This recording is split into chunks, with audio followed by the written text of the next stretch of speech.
विष्णु सुनिए विनय, सेवक की चितलाय। कीरत कुछ वर्णन करो, दीजे ज्ञान बताए।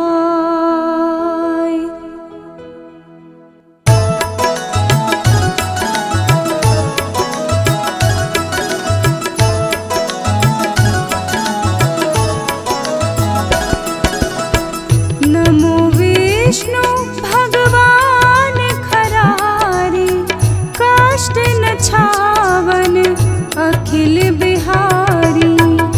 प्रबल जगत में शक्ति तुम्हारी, त्रिभुवन फैल रही उजियारी। सुंदर रूप मनोहर सूरत, सरल स्वभाव मोहनी मूरत। तन पर पीतांबर अति सोहत, बैजंती माला मन मोहत।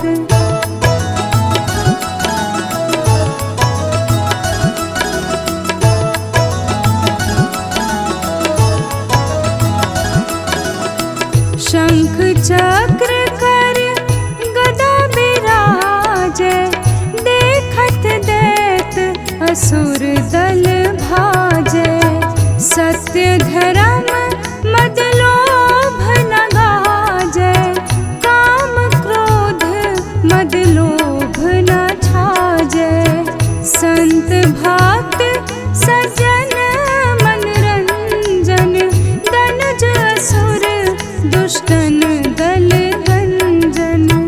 सुख उपजाए कष्ट सब भंजन, दोष मिटाए करत जन सज्जन।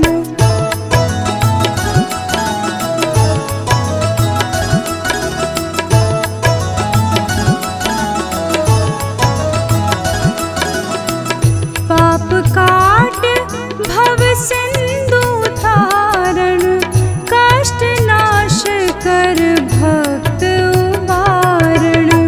करत अनेक रूप प्रभु धारण, केवल आप भक्ति के कारण।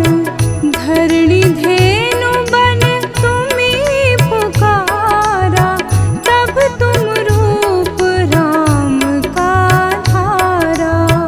भार उतार असुर दल मारा, रावण आदिक को संहारा।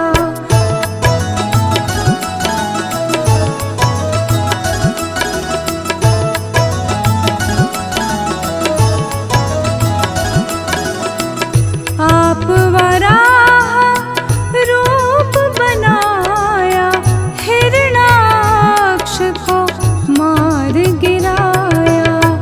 धर्म तस्य तन सिंधु बनाया, 14 रत्नन को निकलाया। अमिलख असुरन द्वंद मचाया, रूप मोहनी आप दिखाया।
देखत तीन दनुज शैतानी, वृंदाए तुम्ही लपटानी। हो स्पर्श धर्म शतिमानी, हनासुर और शिव शैतानी। तुमने गुरु प्रहलाद उभारे, हिरनाकुश आदिक खल मारे। गणिका और अजामिल तारे, बहुत भक्त भव सिंधु तारे।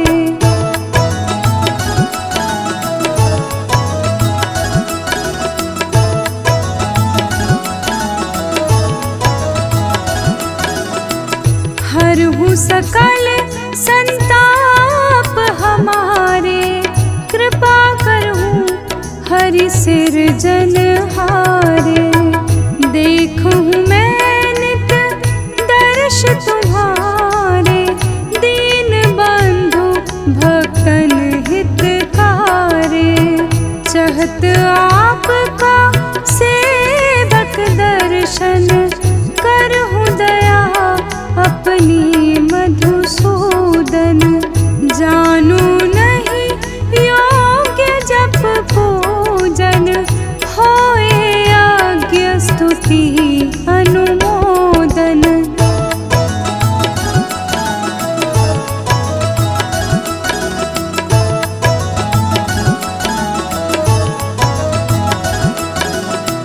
शील दया संतोष सुलक्षण, विदित नहीं व्रत बोध विलक्षण। करहूँ आपका किसी विधि पूजन, कुमति विलोक होत दुख भीषण। करहूँ प्रणाम कौन विधि सुमिरन, कौन भांति मैं करहूँ समर्पण। सुर मुनि करत सदा शिवकाई, हर्षित रहत परम गति पाई।